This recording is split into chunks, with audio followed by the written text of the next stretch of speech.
Welcome, caregivers and TBI warriors. My name is Andy, and what I call Day Zero is a whirlwind of emotions and decisions. Today, we cover some things that will help you immediately after your loved one has this life changing event. And stick around as I talk about the challenges and provide 5 tips on how to get through the chaos.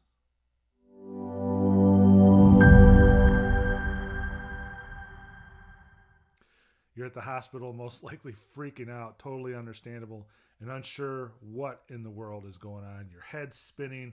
You got different thoughts. Will they survive? What if they don't?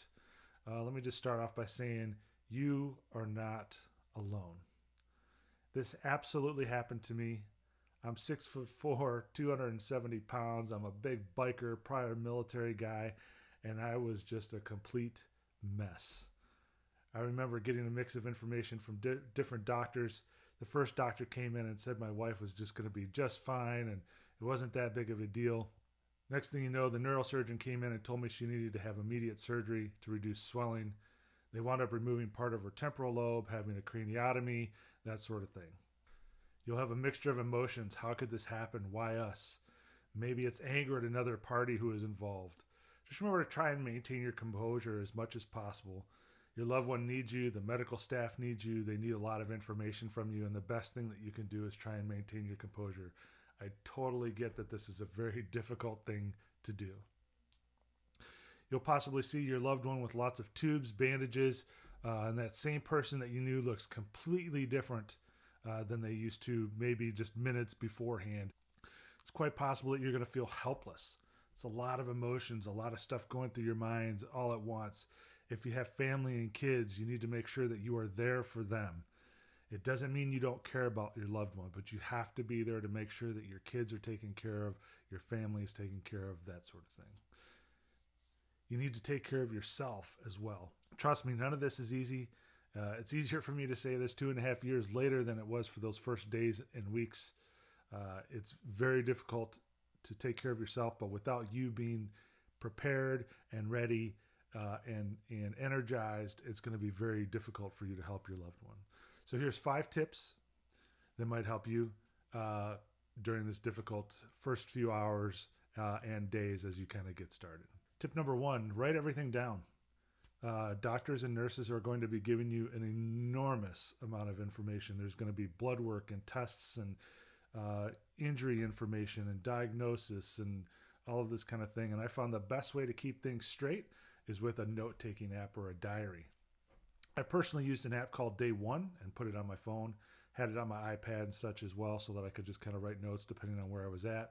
But I kept all kinds of information on it. Vitals, medications my wife was on, IVs, different procedures. I wrote the doctors and nurses' names down because you're going to have different kinds of doctors, maybe an ophthalmologist, the neurologist, the hospitalist, the orthopedic surgeon, etc.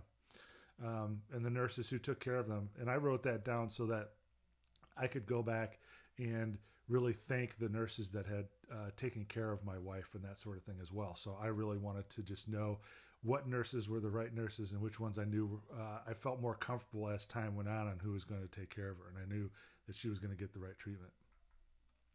I also wrote a lot of my personal thoughts down. This helps a lot. As a matter of fact, I used the notes that I had from early on in this accident. I've kept notes up until this day, but I have been looking back at my notes to try and prepare for these 5 tips and the things that I used as this event transpired. Some apps you can use are Day One, Evernote, Bear, Apple Notes, or even just a pad and a pen. Anything to write this stuff down. Tip number 2, ask a lot of questions.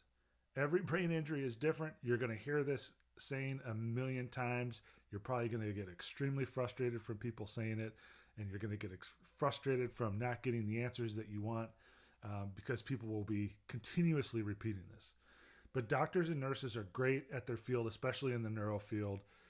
At least that was my experience. They have a ton of knowledge around these things. So ask a lot of questions. Don't get too frustrated if they don't seem compassionate. They see a lot of patients every day. Some live, some don't. And trying to get too close to a patient and being so emotional is very difficult for them. So imagine being in their shoes and trying to get attached to every patient. It's going to be very tough to do. For instance, with my wife's neurosurgeon, I thought he had 0 personality, or at least that's what I thought.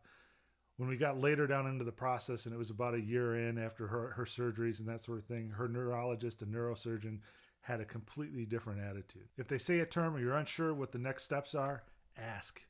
Write it down. Continue to be an advocate for your loved one. Nurses and doctors have many patients, and as much as we would like for them to focus on our loved one entirely, they just can't. You need to advocate for your loved one. If you're not there, call and check in, ask questions, continue to write notes. Even when you make the phone calls, write down who you spoke to, what they said. You will have decisions to make. If they're in a bad state, like my wife was, there will be life or death decisions. Think about the options, but never second guess the decision. You cannot do more damage to your psyche than by second guessing yourself. Tip number 3, find resources and talk to people.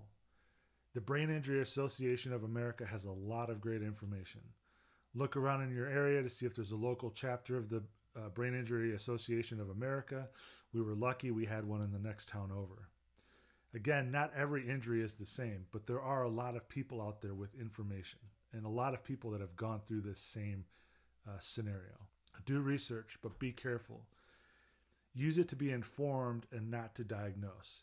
You can find all kinds of information out on the internet, and some of it might apply to your loved one's situation, but again, there's no one-size-fits-all injury.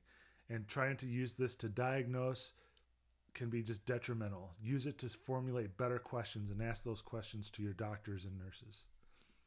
There are Facebook groups with folks who have gone through all of this. You can hear from other caregivers and from other TBI survivors.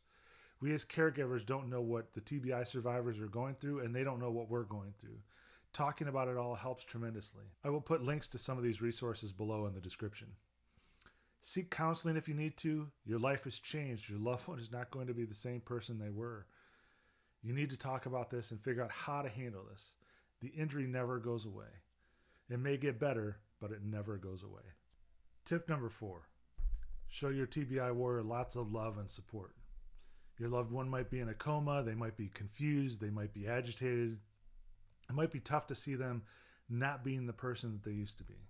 But hold their hand, be patient and loving, talk to them.